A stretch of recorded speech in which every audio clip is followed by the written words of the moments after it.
નમસ્કાર, હું છું ખુશ્બુ વ્યાસ અને તમે જોઈ રહ્યા છો બ્રેકિંગ ખબર। બર્ડ ફ્લૂનો કહેર સમગ્ર રાજ્યમાં વર્તાવા લાગ્યો છે અને એક પછી એક ગુજરાતની અલગ અલગ જગ્યાઓએથી ઘણા બધા પક્ષીઓના મૃત્યુની ખબર આવી રહી છે। ત્યારે હવે આ બાબતને લઈને તંત્ર પણ એલર્ટ થઈ ગયું છે। તો વળી બર્ડ ફ્લૂ અંગે હવે જે ખબર આવી રહી છે એ તમને જણાવીએ તો સાવલી તાલુકાના વસનપુરા ગામે અચાનક 25 થી 30 જેટલા કાગડાઓ ભેદી સંજોગોમાં મૃત્યુ પામ્યા છે, જેના કારણે સમગ્ર પંથકમાં ભારે ચકચાર મચી ગયો છે। ત્યારે આ રીતે આટલા બધા કાગડાઓના ભેદી રીતે થયેલા મૃત્યુના પગલે બર્ડ ફ્લૂના કારણે જે બધા કાગડાઓનું મૃત્યુ થયું હોવાની ચર્ચાએ પણ જોર પકડ્યું છે।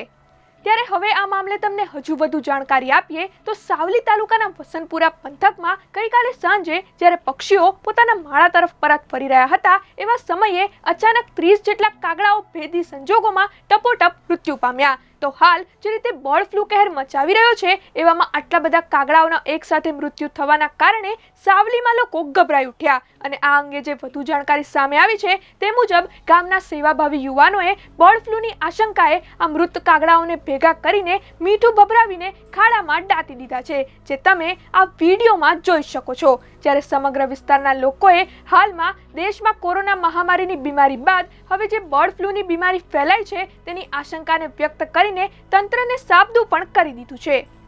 ત્યારે વળી વસનપુરા ગામમાં અચાનક આટલા બધા કાગડાઓનું મૃત્યુ થઈ જતા પંથકવાસીઓ બર્ડ ફ્લૂની આશંકા વ્યક્ત કરતા પણ જોવા મળી રહ્યા છે અને આ બાબતે વસનપુરા ગામના સરપંચ અલ્પેશભાઈ રાયે મીડિયાને જે જાણકારી આપી છે એ તમને જણાવીએ તો આશરે 30 જેટલા કાગડાઓ ભેદી સંજોગોમાં મૃત્યુ પામ્યા અને જેને કારણે સમગ્ર ગામમાં સન્નાટો છવાઈ ગયો। ગ્રામજનોએ આ કાગડાઓને બર્ડ ફ્લૂની આશંકાએ દાટી પણ દીધા છે, તેમજ કદાચ આ ભેદી રોગ સાવલી તાલુકામાં પ્રવેશ કરી ચૂક્યો છે તેવી આશંકા પણ ગ્રામજનોમાં જોવા મળી રહી છે, જેના કારણે હાલ બધા જ લોકો ચિંતિત છે અને આના કારણે ત્યાં ભયનો માહોલ પણ જોવા મળી રહ્યો છે।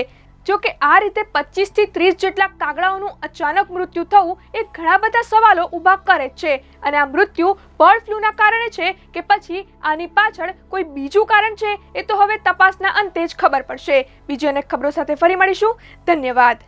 તમે અમારા આ વિડીયોને જો YouTube પર જોઈ રહ્યા હોવ તો તરત જ અમારી YouTube ચેનલને સબસ્ક્રાઇબ કરો અને નવા વિડીયોના અપડેશન માટે બેલ આઇકન દબાવવાનું ભૂલશો નહીં। જો તમે અમારો આ વિડીયો Facebook પર જોઈ રહ્યા હોવ તો અમારા Facebook પેજને જરૂર લાઈક કરો।